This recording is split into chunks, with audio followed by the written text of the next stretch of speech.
Здравствуйте, это Бит-новости, видеоверсия. Обзор главных событий из мира криптовалют за последние 2 недели.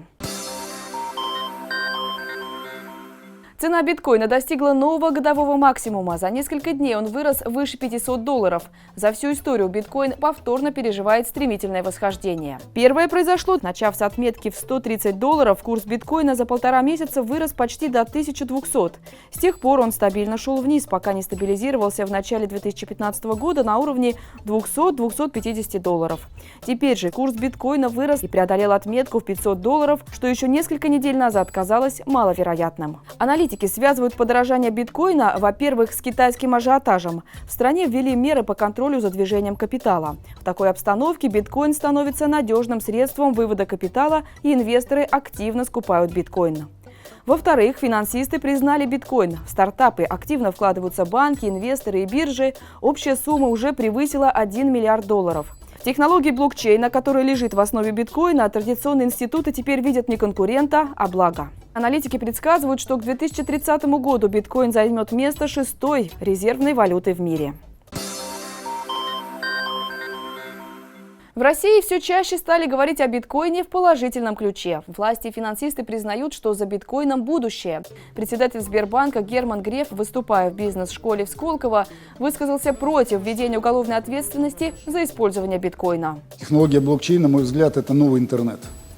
Это идея такого же уровня, как интернет, и она еще не успела родиться. Наш регулятор уже сказал, что криптовалюты, не дай Господь Бог, нельзя выпускать. Потом они сказали, что их нельзя покупать, а теперь говорят о том, что тех, кто пытается их купить, мы еще и посадим в тюрьму. Если это пройдет, то, конечно, мы понимаем, что весь прогресс уйдет за пределы Российской Федерации.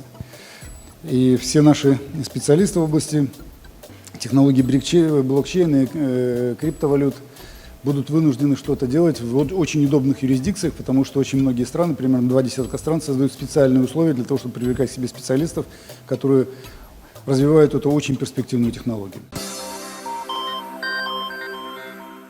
Новостной фон в России на этой неделе оказался наполнен и многообещающими прогнозами о появлении национальной криптовалюты. Федеральная служба по финансовому мониторингу предложила правительству разработать свою криптовалюту. Со ссылкой на ведомство издание «Коммерсант» написало, какой может быть национальная криптовалюта.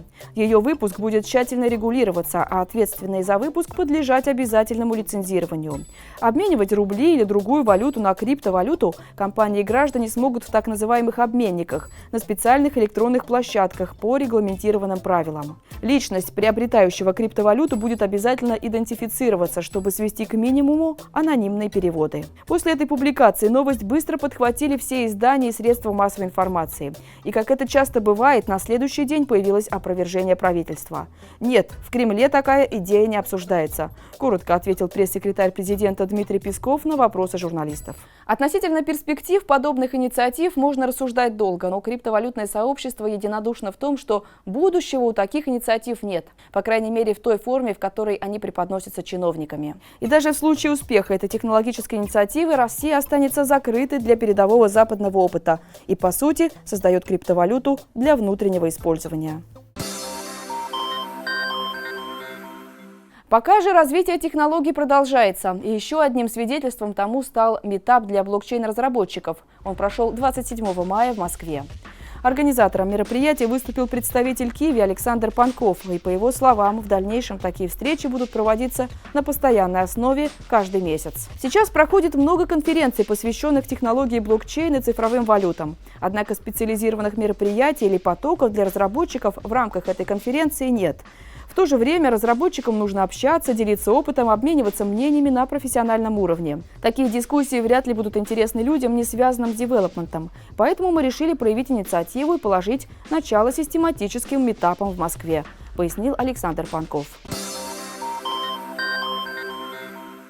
Стоит отметить, что главным событием для российского криптовалютного сообщества стал визит основателя Ethereum Виталика Бутерина в Москву, где он принял участие в конференции Ethereum Russia 2016. На нее пришло более 300 разработчиков. С одной компанией Acronis удалось заключить соглашение о сотрудничестве. Ведущий разработчик системных решений для корпоративных и домашних пользователей по работе с жесткими дисками и резервным копированием данных займется приложениями для защиты данных на базе технологий блокчейн. В ходе конференции было сделано и несколько важных объявлений. Например, фонд Сколково займется изучением блокчейн-технологий на базе Ethereum для внедрения в финансово-банковский и государственный сектор. В Киеве прошла крупная биткоин-конференция. На встрече собрались представители биткоина и блокчейн-индустрии, в том числе разработчики и эксперты в сфере IT-права. Они обсудили возможности регулирования легального оформления операций с криптовалютами с учетом современных правовых реалий. Все обсуждения привели к одному общему выводу – государство должно признать, что криптовалюты существуют. Кроме того, стало известно, что в скором времени в Украине может появиться первый банк, который задействует в своей работе технологию блокчейн.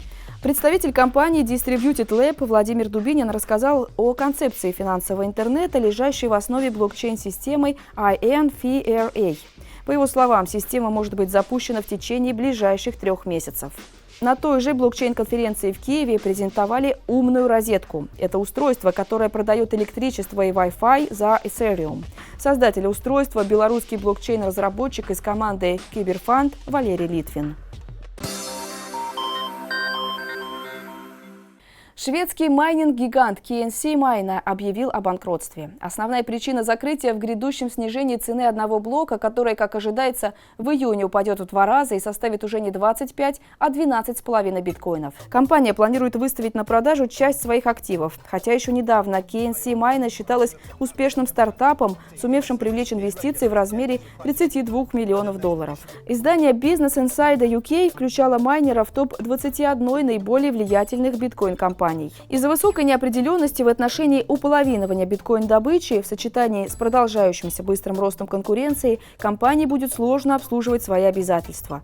44% нашего дохода уходило на электроэнергию. Если бы мы платили конкурентную цену, как остальные компании этой отрасли, мы не обанкротились бы сегодня. К сожалению, неизвестно, когда это положение изменится, сказано в заявлении соучредителей компании. Китайская биткоин-компания BTCC представила новую линейку физических биткоин-монет. Предназначенные в первую очередь для коллекционеров, монеты сделаны из титана и служат физическим представлением первой и самой успешной криптовалюты в мире. Монеты BTCC Mint выпускаются ограниченным тиражом и имеют номинал в 1 биткоин. Привязанные к ним цифровые активы защищены специальной голограммой с контролем вскрытия. Монеты выглядят очень стильно и наверняка будут иметь большой спрос. А на сегодня это все. Я с вами прощаюсь. До следующих выпусков.